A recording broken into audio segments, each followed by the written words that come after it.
Last week, I told you I had just finished my huge pricing overhaul for Pretty Pineapple Bead, and I was feeling nervous. I hadn't made a sale yet with my new prices, and my next event was going to be the very first real test.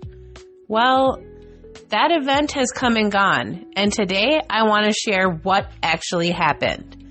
The results, the mindset shifts, and the lessons I learned about redefining success in your business.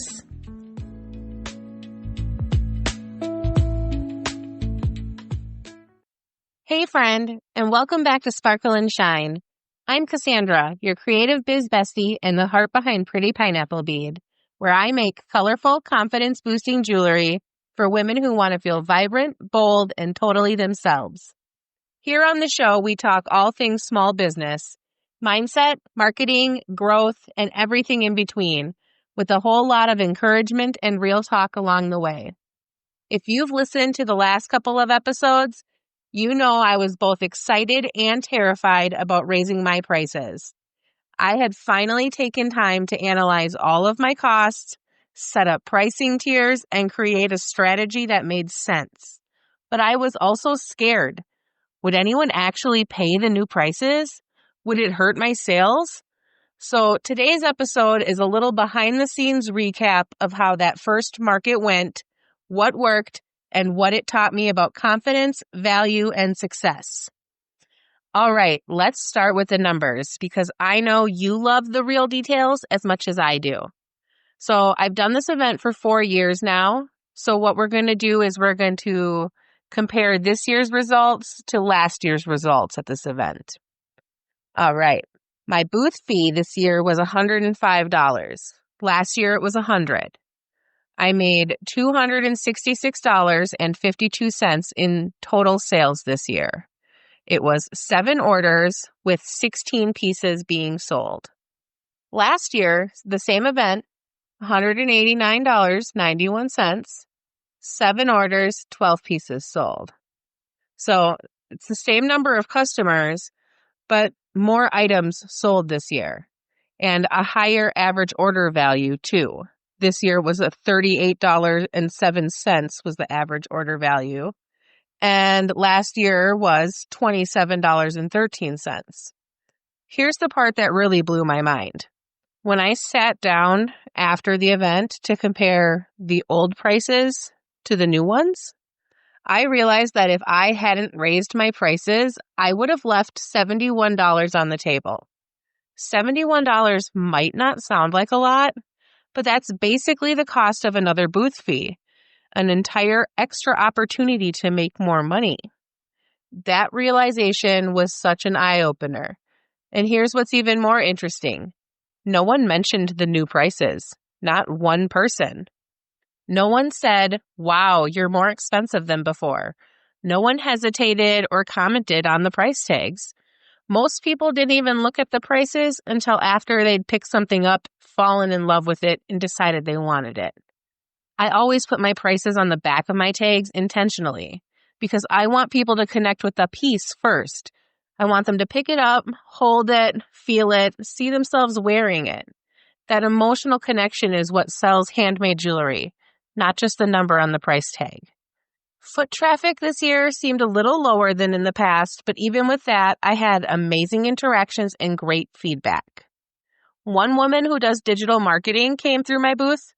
She complimented my branding and even offered to give me a free brand audit. I gave her my business card and I told her I'd love to hear her thoughts. And that was just a really cool reminder that even if the crowd is smaller, the right people will still be able to find you.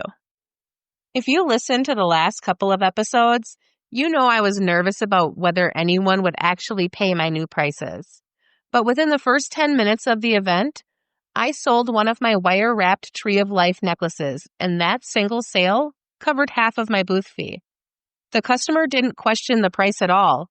The only decision she had to make was which one of the pendants she wanted. That was the moment I realized, okay, Cassandra, you did the right thing. You're allowed to be paid fairly for your time and creativity.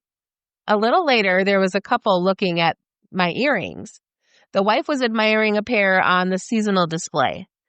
They walked off together to browse a couple other booths, and maybe about 15 minutes later, the husband came back quietly and bought the earrings for her. Moments like that remind me why I do what I do. It's not just jewelry. It's meaning, it's connection, it's joy. This event taught me something big about confidence and trusting my value. Deep down, I already knew my old prices weren't sustainable. They were just random numbers I picked based on what felt okay. But now I have strategy and purpose behind every price tag, and that changes how you show up. When you believe in your own pricing, people can feel that energy. Confidence is contagious. All right, now let's zoom out a bit. At the end of the event, while riding the shuttle back to the parking lot, I overheard other vendors talking about how disappointed they were. They said the turnout was low, especially since the event's Facebook page had over 7,000 people marked as interested. But here's the thing. Those numbers don't tell the whole story. Every vendor has a different definition of success. And as small business owners, we also have a responsibility to drive our own traffic, to tell our audience where we'll be and invite them to come see us in person. I've done this event for 4 years now, and I've learned that no two markets are ever the same. Weather, competition, other events in town, they all play a role. But this year, even if the crowd was smaller, the connections were stronger. I talked to several people who seemed genuinely interested in booking one of my DIY bead bar parties, which could bring in more sales down the line. And of course, that free brand audit opportunity could be a big help for improving my visibility. And even when sales don't break records, connections like these are valuable. You never know who's walking through your booth. Someone might hire you, collaborate with you, or book you later on. For example, just this week, I booked a DIY bead bar party with a woman who first met me at Market Fest months ago. I don't remember if she bought anything that day or not, but she definitely remembered me. She remembered my brand, and now she's bringing her girls together for a creative night.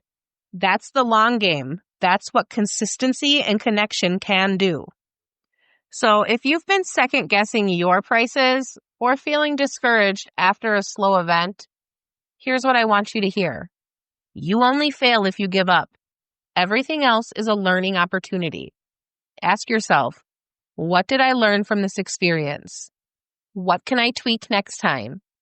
And how can I connect more meaningfully with the people who did show up?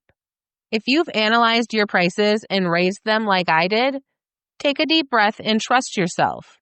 Your dream customers, the ones who love your work, they'll gladly pay because they see the value you bring. And if you left a market with fewer sales, but a few meaningful conversations, that still counts as a win. Those connections are the foundations of brand loyalty. People buy from brands they know, like, and trust. Every hello, every story, every conversation plants a seed. And those seeds eventually grow into customers who keep coming back. Here's your challenge this week. I want you to write down your 3 non-sales wins from the last month. They could be anything. Feedback, new connections, learning moments, or creative ideas that came out of it. Here's mine.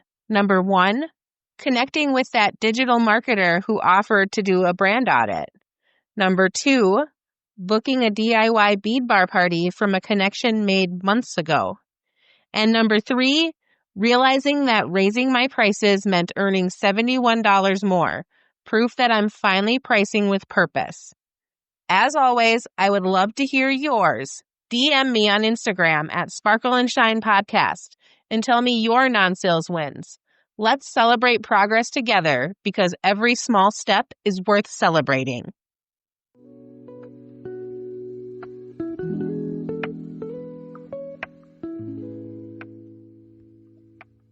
Remember, friend, success isn't just what you earn, it's what you learn. Keep showing up with heart, keep redefining what success looks like for you, and keep shining.